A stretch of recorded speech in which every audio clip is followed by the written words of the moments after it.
चलिए, तो अभी तक आपकी आज ये चौथी क्लास है। इसके पहले आप जो है वर्णमाला पढ़ चुके हैं टोटल, ठीक है। और फिर दूसरा क्या, आप शब्द कंप्लीट कर चुके हैं। ये आप पढ़ेंगे संज्ञा।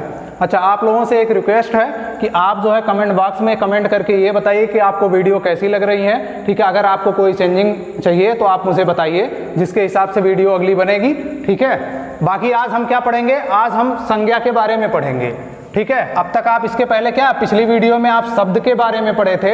अब क्या पढ़ेंगे, ये क्या था आपके शब्द पढ़ाए गए थे, अविकारी और विकारी, ठीक है। जो शब्द में आपने दो भाग पढ़े, अविकारी और विकारी, ठीक है। ये किसके आधार पे आप पढ़े थे, आप जब दोनों आपको पढ़ाया गया था, एक विकारी पढ़ाया गया था, एक अविकारी पढ़ाया गया था, तो विकारी में आपको बताया गया था कि संज्ञा हो जाएगी, सर्वनाम हो जाएगा।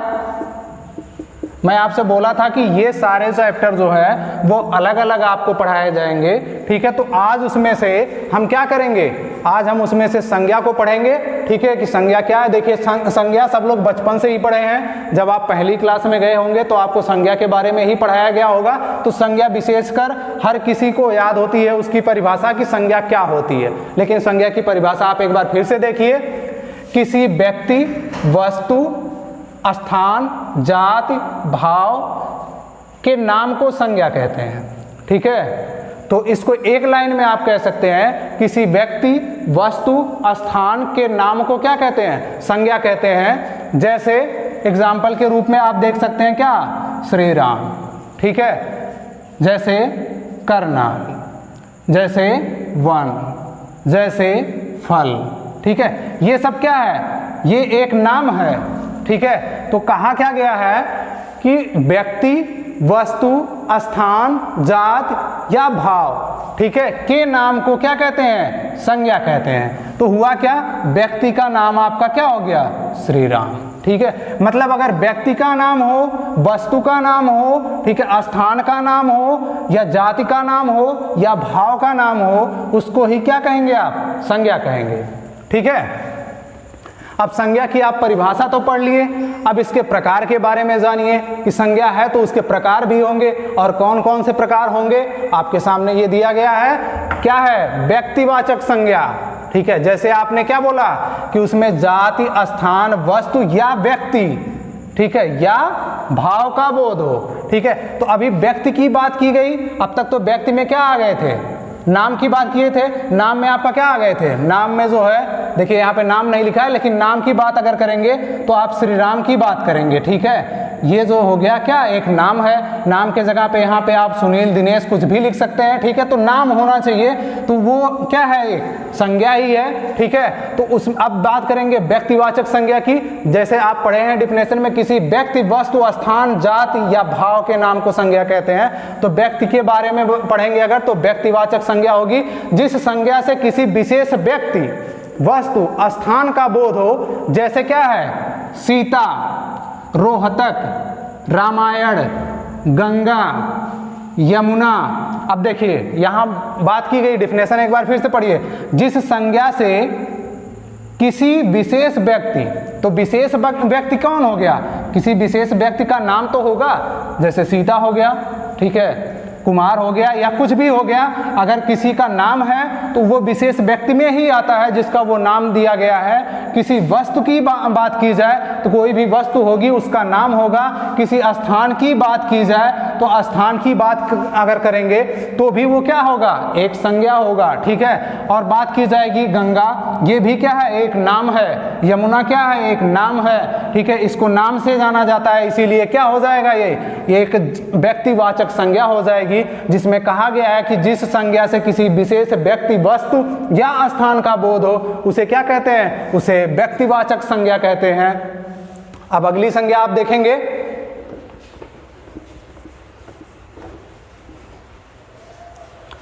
अगली संज्ञा क्या है, जातिवाचक संज्ञा, ठीक है। परिभाषा से ही आप याद रखिएगा, ऐसी परिभाषाओं में सारी चीजें दी गई हैं। व्यक्तिवाचक हो गया, ठीक है, जातिवाचक हो जाएगा, ठीक है। तो इसी के आधार पे इसको बोला गया है, तो जातिवाचक संज्ञा है। तो जातिवाचक संज्ञा क्या होगी, जिस संज्ञा से किसी जाति या वर्ग विशेष का बोध हो उसे क्या कहते हैं? जातिवाचक संज्ञा कहते हैं। फिर से आप इसको समझिए, जिस संज्ञा से किसी जातिवाचक संज्ञा से ही आपको लग जाता होगा कोई जाति होगी, जाति समूह होगा, ठीक है। तो इसीलिए बोला गया है कि जिस संज्ञा से किसी जाति या वर्ग, ठीक है, या तो वो जाति हो उसकी या कोई वर्ग हो उसका, ठीक है, वर्ग विशेष का बोध हो, उसे क्या कहते हैं? उसे ही जातिवाचक संज्ञा कहते हैं। जैसे क्या हो गया? पुरुष हो गया, छात्र हो गया, ठीक है, नारी हो गई। अब देखिए इसमें क्या है, छात्र क्या है? एक वर्ग समूह है, ये एक हो गया वर्ग समूह हो गया आपका। परिभाषा में क्या दिया गया था? जिस संज्ञा से किसी जाति या वर्ग विशेष, तो वर्ग विशेष क्या हो गया? छात्रों का एक क्या होता है? वर्ग समूह होता है, ठीक है, का बोध हो। और दूसरी बात भी क्या की गई है? जिससे किसी जाति, तो नारी बोला गया, तो नारी जाति हो जाती है, एक नारी का वर्ग हो जाता है, उनको नारी जात में रखा जाता है। तो इससे क्या बोध होता है? ये भी क्या है? एक जातिवाचक संज्ञा है। ब्राह्मण क्या है? ब्राह्मण एक वर्ग है, ठीक है, उनका एक समूह है, ठीक है, जिसको किस में रखा जाता है? जिसको जातिवाचक संज्ञा में रखा जाता है। वृक्ष का क्या है? वृक्ष एक समूह है, उसका वर्ग है एक, ठीक है। नदियों का क्या है? एक समूह है, उसको किस में रखा जाता है? इसलिए जातिवाचक संज्ञा में, ठीक है।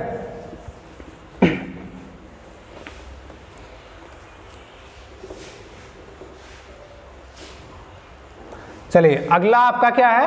भाववाचक संज्ञा।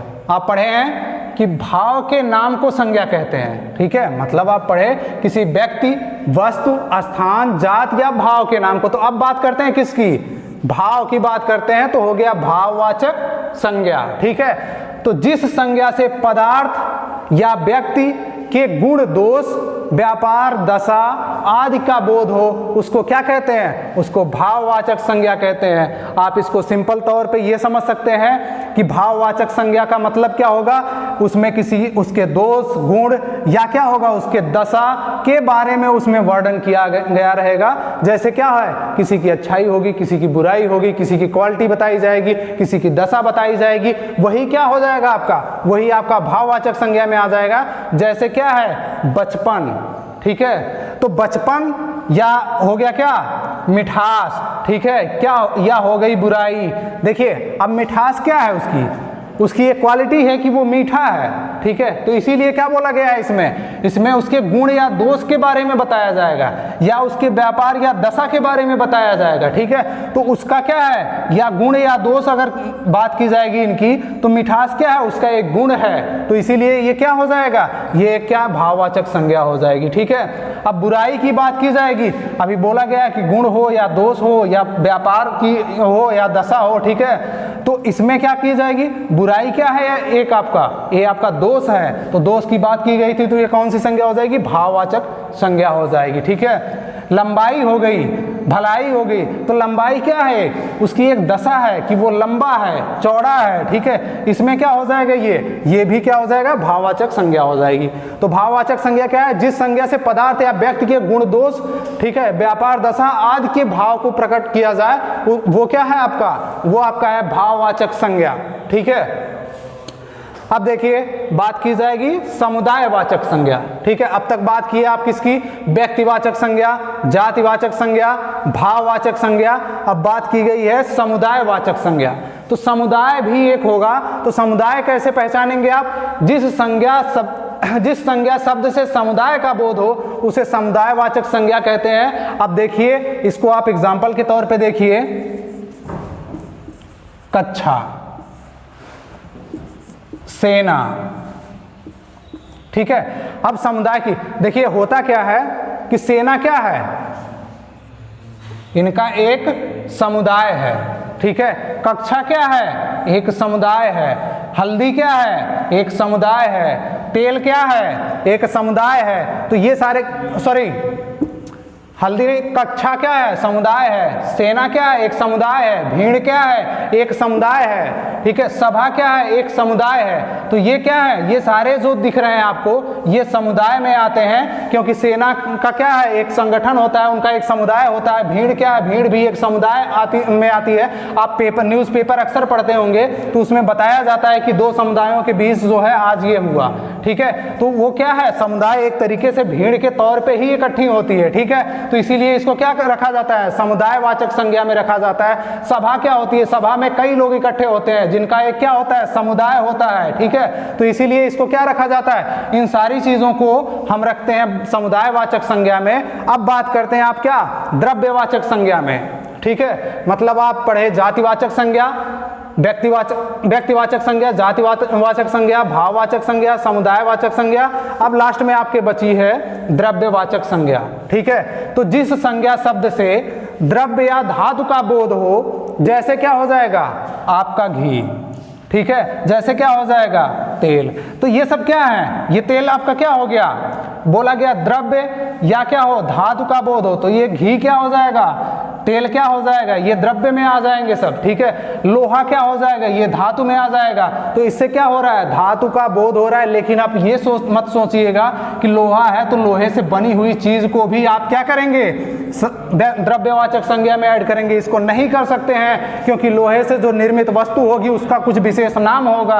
अगर नाम होगा तो वो जातिवाचक संज्ञा की बात की जाएगी, ना कि द्रव्यवाचक संज्ञा की बात की जाएगी। यहाँ पे बस आप किसकी बात करेंगे? इसमें आप धातु की बात करेंगे तो इसमें लोहा हो, पीतल हो, तांबा हो, इसमें आप किसको रखेंगे? इसमें आप इसको रखेंगे द्रव्यवाचक संज्ञा में। लेकिन उनसे निर्मित वस्तुओं को इसमें आप द्रव्यवाचक संज्ञा में नहीं रखेंगे। और जैसे कोई हो गया द्रव्य मटेरियल हो गया, जैसे तेल हो गया, घी हो गया, इनको आप किस में रखेंगे? इनको द्रव्यवाचक संज्ञा में रखेंगे, क्योंकि बोला गया है जिस संज्ञा शब्द से द्रव्य या धातु का बोध हो उनको जो है क्या बोला जाता है? द्रव्यवाचक संज्ञा बोला जाता है। देखिए, अब आपको कुछ ऐसा बताया जाएगा जो संज्ञा का परिवर्तन किया जाएगा। जिसमें परिवर्तन कैसे हो सकता है कि मान लीजिए जो है कोई जातिवाचक संज्ञा है, उसको भाववाचक संज्ञा, या भाववाचक को जातिवाचक संज्ञा, ऐसी चीजों में परिवर्तन कैसे लाया जाता है उसको आप देखिए। भाववाचक संज्ञा बनाना। ठीक है। किसी भी संज्ञा को आप जो है भाववाचक संज्ञा में कैसे बनाएंगे? यहाँ पे देखिए, आदमी है। ठीक है। आदमी है तो वो क्या है? वो एक जाति है। आदमी क्या होती है? एक जाति होती है। लेकिन क्या होता है? यत लगा देने से, ठीक है, आदमी जो है उसमें यत लगा देने से जो है ये क्या हो जाता है? आदमीयत हो जाता है, जो उसके किसको बताता है? उसके भाव को दर्शाता है। ठीक है। उसके क्वालिटी को दर्शाता है। तो इसीलिए ये क्या बन जाएगा? ये बन जाएगा भाववाचक संज्ञा। तो इसीलिए मैं बता रहा हूं कि भाववाचक संज्ञा कैसे बनाई जाती है। तो आदमी है तो आदमीयत हो जाएगा, तो उसका भाव क्या हो जाएगा? वो बदल जाएगा। वो जातिवाचक संज्ञा से जो है भाववाचक संज्ञा में हो जाएगा। ठीक है। और ईश्वर की बात की जाए तो ऐश्वर्य की बात की जाएगी। ऐश्वर्य उसका क्या है? एक क्वालिटी दिखाता है कि ऐश्वर्य क्या है? एक आदमी के अंदर का गुण या किसी के अंदर का गुण। तो इसीलिए क्या हो जाएगा? ये भाववाचक संज्ञा हो जाएगी, ना कि ये जातिवाचक संज्ञा रहेगी, क्योंकि जातिवाचक में वो ईश्वर कहा जाता है, जबकि भाववाचक संज्ञा की बात हो जाएगी तो वो ऐश्वर्य हो जाएगा। और दूसरी बात की जाएगी, गुरु की बात की जाए तो गुरु क्या है? आप जैसे गुरु की बात करेंगे तो वो एक जातिवाचक संज्ञा है, लेकिन जैसे ही उसमें त्वा लगा देंगे तो गुरुत्व हो जाएगा। और गुरुत्व क्या होती है? उनकी एक क्वालिटी होती है जो है। तो इसीलिए ये बोला जाएगा भाववाचक संज्ञा। तो इसी तरीके से आपको कुछ संज्ञाएं दी गई हैं। जातिवाचक संज्ञा को भाववाचक संज्ञा में बदला गया है। ठीक है। तो इसको आप नोट कर लीजिए सभी लोग जो है, जिसको आपके एग्जाम में जो अक्सर पूछे गए हैं उन्हीं को आपका नोट करवाया जा रहा है। ठीक है। तो इसको आप नोट करिए और इसको 2-4 बार पढ़िए जो है।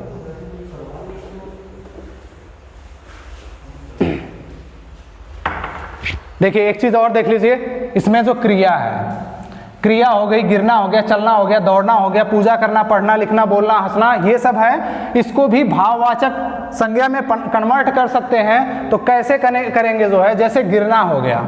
ठीक है। तो गिरना हो गया तो गिरावट क्या है? उसकी मात्रा में कुछ ना कुछ बढ़ोतरी, गिरावट, ये उसकी क्वालिटी को दर्शाता है। ठीक है, उसकी दशा को दर्शाता है। तो ये क्वालिटी को अगर दर्शाएगा तो वो कौन सी संज्ञा हो जाएगा, वो भाववाचक संज्ञा हो जाएगा। ठीक है, तो जैसे दौड़ना हो गया, तो दौड़ना क्या है, ये क्रिया है, ये सारी क्रियाएं हैं। ठीक है, तो दौड़ क्या हो जाएगा, उसकी एक क्वालिटी है जो है, उसका एक भाव है कि वो दौड़ रहा है कि क्या कर रहा है। ठीक है, तो ये दौड़ जो हो जाएगी वो भाववाचक संज्ञा बन जाएगी जो है। जैसे पढ़ना हो गया, पढ़ना एक आपकी क्रिया है, लेकिन पढ़ाई क्या है, पढ़ाई एक क्वालिटी है, इसको इसीलिए भाववाचक संज्ञा बोली जाती है। ठीक है, ये दशा या क्वालिटी में आएगा जो है, इसीलिए ये भाववाचक संज्ञा है। तो इसको आप नोट कर लीजिए, जो आपके एग्जाम में पूछे गए हैं वही दिए गए हैं। ठीक है, ये अक्सर एग्जाम में पूछे जाते हैं आपसे।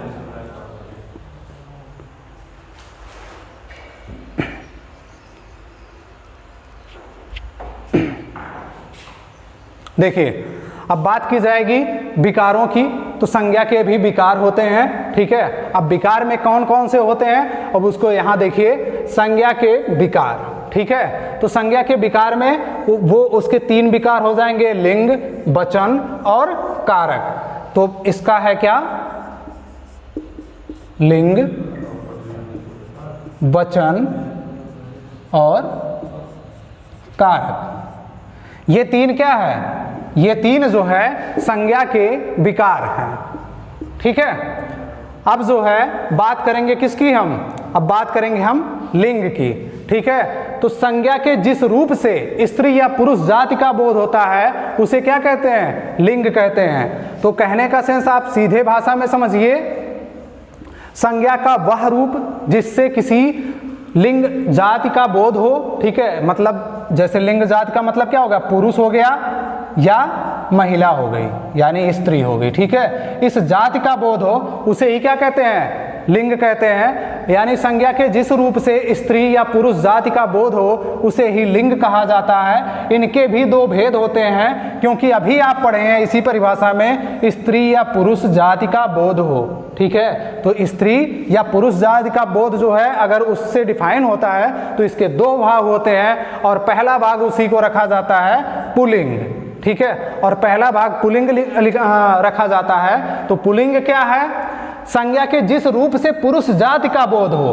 अभी आप पढ़े क्या है, अभी आप पढ़े हैं जो है लिंग, संज्ञा के जिस रूप से स्त्री या पुरुष जाति का बोध होता है उसको आप अगर लिंग कहते हैं। तो जब पुरुष लिंग की बात होगी तो उसमें पुरुष जाति का बोध होगा, ना कि स्त्री जाति का बोध होगा। यानी कि संज्ञा के जिस रूप से पुरुष जाति का बोध हो उसे ही पुल्लिंग कहते हैं। ठीक है, जैसे नाखून, कान, झुमका, तन, घी, ये सारे क्या हैं, ये आपके पुल्लिंग है। इसको आप नोट कर लीजिएगा, ये एग्जाम में आए हुए मटेरियल हैं आपके, तो इसको आप नोट करके एक बार रिवाइज कर लीजिएगा। ठीक है, ये यहाँ से पपीता, जल, तिल, ये सारे चीजें जो क्या है, ये इसको रखा जाता है पुल्लिंग में। ठीक है,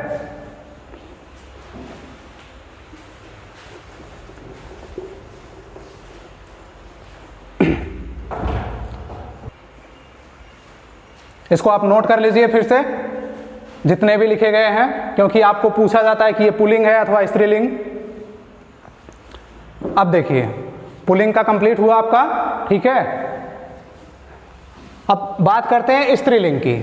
संज्ञा के जिस रूप से जो है क्या होता था, पुरुष का बोध होता था, तो वो पुल्लिंग होता था। तो उसी तरीके से स्त्रीलिंग की अगर बात की जाएगी तो संज्ञा के जिस रूप से स्त्री जाति का बोध होता है उसे ही क्या कहते हैं, स्त्रीलिंग कहते हैं। जैसे एग्जाम्पल के तौर पे बात की जाए मृत्यु की।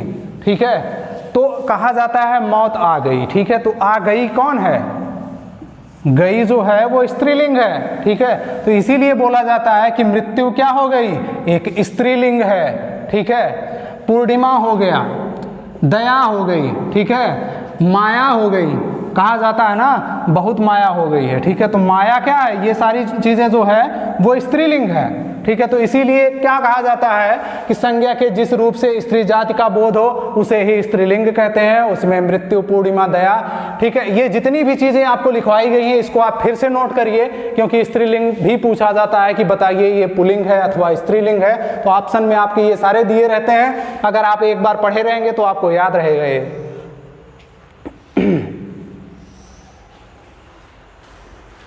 चलिए, तो अब अगली बात की जाएगी लिंग परिवर्तन।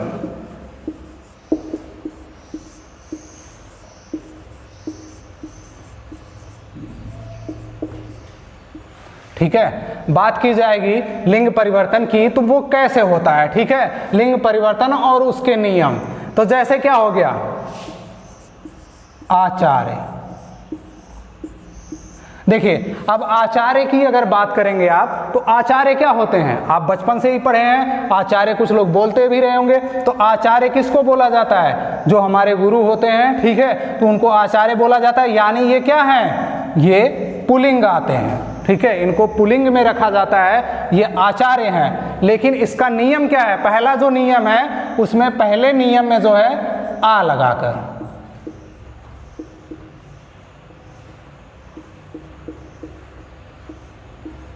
जो नियम पहला है उसमें क्या करते हैं, उसका परिवर्तन, उसमें लिंग का परिवर्तन आ लगा के करते हैं। जैसे हो गया आपका आचार्य, तो आचार्य में आप आ लगाइए तो उसके लिंग में देखिए परिवर्तन होता है कि नहीं, तो आप लिखेंगे क्या, आचार्या। और आचार्या किसको बोलते हैं, आचार्या जो आपकी टीचर होती हैं, लेडीज टीचर होती हैं, उनको ही बोला जाता है आचार्या।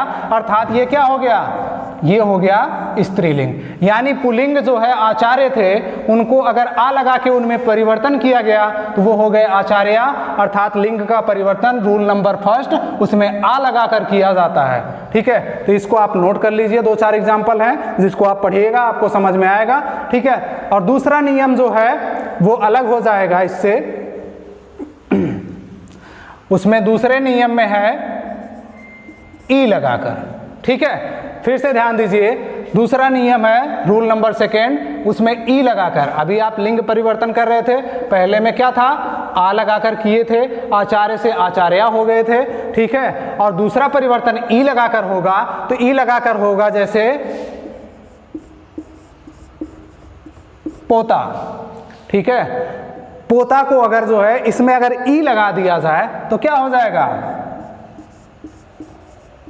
पोती हो जाएगा, ठीक है। जबकि ये पोता क्या है, ये एक पुल्लिंग है, और पोती क्या हो जाएगा, ये हो जाएगा स्त्रीलिंग, ठीक है। तो रूल नंबर सेकेंड में आप लिंग परिवर्तन कैसे करेंगे, ई लगाकर। ई लगाकर कैसे करेंगे, पोता है तो उसमें ई लगाएंगे, अगर इसमें आप क्या करते हैं, ई लगाते हैं, तो ये हो जाता है पोती, ठीक है। तो आप सिंपल भाषा में आप कह सकते हैं पोता प्लस ई बराबर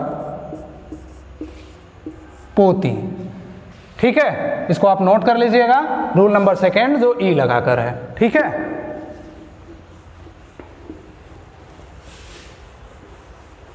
चलिए रूल नंबर थर्ड, पहला आप क्या लगाए हैं, आ लगाकर, ठीक है, आचार्य से आचार्या किए हैं, ई लगाकर। दूसरा नंबर था ई लगाकर पोता से पोती किए हैं, ठीक है। तीसरा नंबर है, तीसरे नंबर में आप क्या करेंगे, जो है या लगाकर, या लगाकर अगर लगाएंगे तो ये क्या हो जाएगा, लिंग परिवर्तन हो जाएगा। अगर पुल्लिंग है तो वो स्त्रीलिंग हो जाएगा, ठीक है। तो आप कैसे करेंगे, देखिए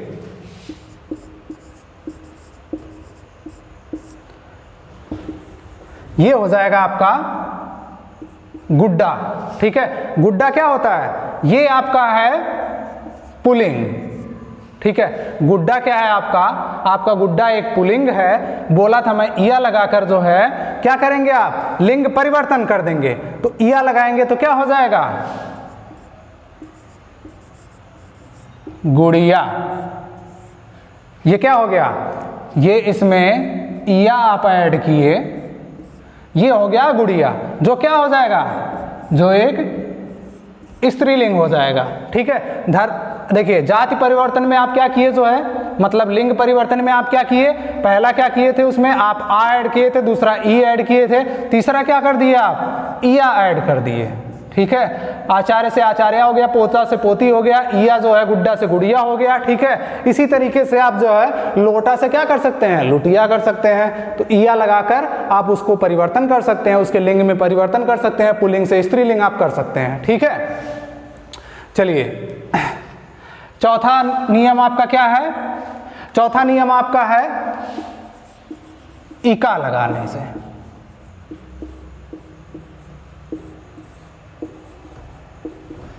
ठीक है। अब इका लगाने से परिवर्तन करेंगे इसमें, ठीक है। अब देखिए इका लगाने से क्या है, नायक क्या होता है आपका, नायक आपका जो होता है ये होता है पुल्लिंग, ठीक है। इका लगाने से उसके लिंग में परिवर्तन कैसे होता है, जो नायक है उसको क्या कहते हैं, वो पुल्लिंग है। अगर इसमें क्या लगा देंगे, इका लगा देंगे, ठीक है। अगर इसमें इका लगा देंगे जो है तो ये क्या हो जाएगा, नायिका हो जाएगा। ये नायिका हो गया, मतलब नायक में अगर आप इका लगा दिए जो है तो वो हो गई क्या, नायिका हो गई। नायिका क्या होती है, ये होती है आपकी स्त्रीलिंग होती है, ठीक है। नायक जो होता है वो पुल्लिंग होता है और नायिका जो होती है वो स्त्रीलिंग होती है। तो मतलब पहला आपने लगाया था आ, दूसरा ई, ठीक है, तीसरा या, चौथा हो गया इका, ठीक है। याद करते रहिएगा, ये भूलिएगा मत। अगर आप पढ़ रहे हैं तो सीरीज वाइज आपको याद होना चाहिए, ताकि आप अगला स्टेप पढ़ें तो पिछला आपको याद रहे, ना कि पिछला पढ़ते समय अगला भूल जाएं, ठीक है। ये आप याद रखिएगा तो एग्जाम में बहुत ही काम आएगा, क्योंकि उसमें आता है स्त्रीलिंग से पुल्लिंग। उसमें जैसे दे देगा आपका जो है कि नायक, एग्जाम में देखेंगे आप तो नायक दे देगा। अब पूछेगा जो है कि इसमें जो है इसका जो है स्त्रीलिंग रूप कौन है, एक ऑप्शन दे देगा, दो दे देगा, तीन दे देगा, ठीक है। ऐसे करके 4 ऑप्शन देगा, जिसमें क्या आप करेंगे जो है आप यही रूल लगाएंगे, इसमें इका ऐड करेंगे, ठीक है, तो हो जाएगा नायिका, ठीक है। और नायिका आप जो ऑप्शन में मान लीजिए पहले ऑप्शन में नायिका है तो आप क्या करेंगे, इसको आप टिक कर देंगे, ठीक है। तो ये हो जाएगा आपका नायिका, ठीक है। तो बाकी जो है इन लगाने से, आइन लगाने से, नी लगाने से, आनी लगाने से, इनी लगाने से, ठीक है। देखिए ये विभिन्न टाइप के हैं जो इसमें ऐड करने से वो क्या हो जाएगा, स्त्रीलिंग में चला जाएगा पुल्लिंग से, ठीक है। ये सारे जो हैं आप एक बार इनको नोट करते रहिए, ठीक है। टोटल एग्जाम्पल आप नोट कर लीजिए ये, ठीक है। एग्जाम्पल नोट करने के बाद उसको याद रखिएगा कि किसमें क्या लगाए हैं और क्या हुआ है, ठीक है। अब देखिए बात करते हैं एक उभयलिंग की, ठीक है। उभयलिंग की बात करेंगे। कुछ ऐसे शब्द होते हैं जिनका क्या होता है, प्रयोग दोनों जगह होता है। उभयलिंग का मतलब ये स्त्रीलिंग और पुरुषलिंग दोनों जगह का यूज किया जाता है। वहां पे कहीं ये नहीं कि पुरुषलिंग उसका अलग है, स्त्रीलिंग अलग है, दोनों क्या है, पुल्लिंग और स्त्रीलिंग दोनों मिलाकर जो है वो उभयलिंग है, जिसका यूज दोनों जगह पे किया जाता है। जैसे क्या होता है, जैसे प्रधानमंत्री, अब वो चाहे स्त्री प्रधानमंत्री हो चाहे क्या हो, पुरुष प्रधानमंत्री हो, दोनों भी प्रधानमंत्री होंगे तो भी उनको प्रधानमंत्री ही बोला जाएगा, प्रधानमंत्री नहीं बोला जाएगा, क्योंकि प्रधानमंत्री क्या है आपका एक उभयलिंग शब्द है। उसी तरह राष्ट्रपति, मैनेजर, इंजीनियर, ये सारे क्या हैं आपके उभयलिंग है। पर्वतों, समयों, हिंदी महीनों, दिनों, देशों, जल, स्थानों, विभागों, ये सारी चीजें जो है आपके क्या हैं, ये सब आपकी पुल्लिंग हो गई और ये आ गए आपके उभयलिंग। उभयलिंग में प्रधानमंत्री, राष्ट्रपति, मैनेजर, इंजीनियर, ये सारे पद जो हैं, मतलब आप कह सकते हैं जो हमारा पद है वो उभयलिंग है। बाकी जो व्यक्ति की बात की जाएगी या पहाड़ झरनों की बात की जाएगी वो क्या है आपके जो है, ये सारे आपके पुल्लिंग होते हैं, ठीक है। बाकी आप अगली वीडियो में देखेंगे, अगली वीडियो में हम अगला स्टेप पढ़ेंगे, ठीक है। तब तक आप इसको नोट कर लीजिए और एक बार रिवाइज कर लीजिएगा। धन्यवाद।